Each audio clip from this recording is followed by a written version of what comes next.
Today, we're going to explore lipolysis, the crucial process of breaking down stored fat. This is fundamental knowledge for optimizing body composition and fueling performance, especially for the athletes you'll be working with. Lipolysis is the process of breaking down stored fat, specifically triglycerides, into their components, glycerol and free fatty acids. This happens primarily in our fat cells, called adipocytes, but also to some extent within muscle tissue. The main purpose of lipolysis is to release stored energy when the body needs it, such as during periods of fasting, exercise, or stress. The key players in this process are enzymes called lipases, which we'll discuss in detail. Lipolysis isn't a single-step process. It's a cascade involving three main enzymes. It starts with adipose triglyceride lipase, ATGL, which removes the first fatty acid from the triglyceride, creating a diacetyl glycerol. Then, hormone-sensitive lipase, HSL, a crucial enzyme we'll discuss further, removes the second fatty acid, leaving a monoacyl glycerol. Finally, monoglyceride lipase, MGL, removes the last fatty acid, resulting in one glycerol molecule and three free fatty acids. Let's take a closer look at these crucial enzymes. ATGL is the rate-limiting enzyme. It controls the overall speed of lipolysis. It's activated by a co-activator called CGI58, which is normally bound to a protein called paralipin on the surface of the lipid droplet.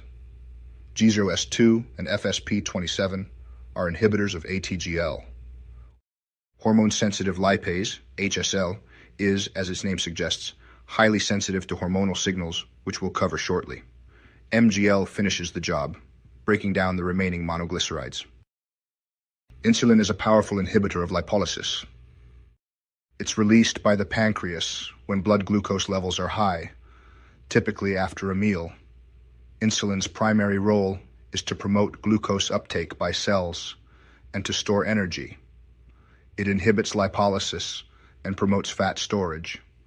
It does this by reducing levels of cyclic AMP, CAMP, a key signaling molecule that activates lipolysis. It also activates an enzyme that deactivates HSL. In contrast to insulin, several hormones stimulate lipolysis. The most important are the catecholamines, epinephrine, adrenaline, and norepinephrine, which are released during stress, exercise, and fasting. These hormones bind to beta-adrenergic receptors on fat cells, triggering a cascade that increases CAMP levels. CAMP activates protein kinase A, pKa, which then phosphorylates, adds a phosphate group 2, both HSL and paralipin. This phosphorylation activates HSL and allows it to access the triglycerides. Glucagon, released during fasting, works in a similar way. Growth hormone and cortisol also contribute to lipolysis, albeit through different mechanisms. Exercise is a powerful stimulus for lipolysis. During moderate intensity exercise, blood flow to adipose tissue increases, facilitating the release of free fatty acids and glycerol into circulation. However, during very intense exercise, something interesting happens. The sympathetic nervous system causes vasoconstriction, reducing blood flow to adipose tissue.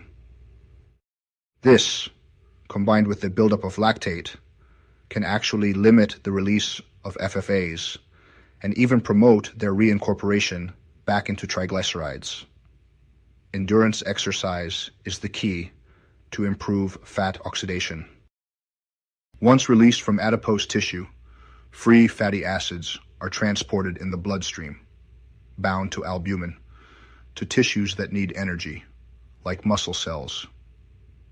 Inside the muscle cells, the fatty acids undergo beta oxidation, producing acetyl-CoA. And as we learned earlier, acetyl-CoA enters the Krebs cycle and then the electron transport chain, ultimately generating ATP, the energy currency of the cell. Glycerol is transported to liver, where it's used to make glucose. For IFBB nutrition specialists, understanding lipolysis is key to achieving optimal body composition. We can influence lipolysis through several strategies. First, hormonal control is paramount. We want to minimize large insulin spikes by managing carbohydrate intake, focusing on complex carbohydrates, and appropriate timing. We also want to promote the release of catecholamines through exercise and potentially through strategic nutrition, e.g., pre-workout strategies. Exercise programming should include a mix of moderate and high-intensity exercise to maximize fat utilization. Nutritionally, prioritize whole, unprocessed foods, ensure adequate protein, and carefully consider the timing of carbohydrate and fat intake. Be critical of supplements.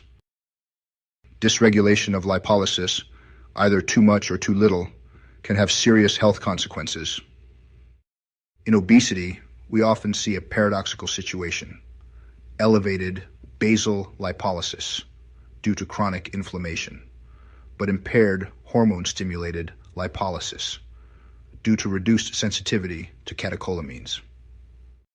This contributes to insulin resistance and the buildup of fat in places it shouldn't be, like the liver and muscles.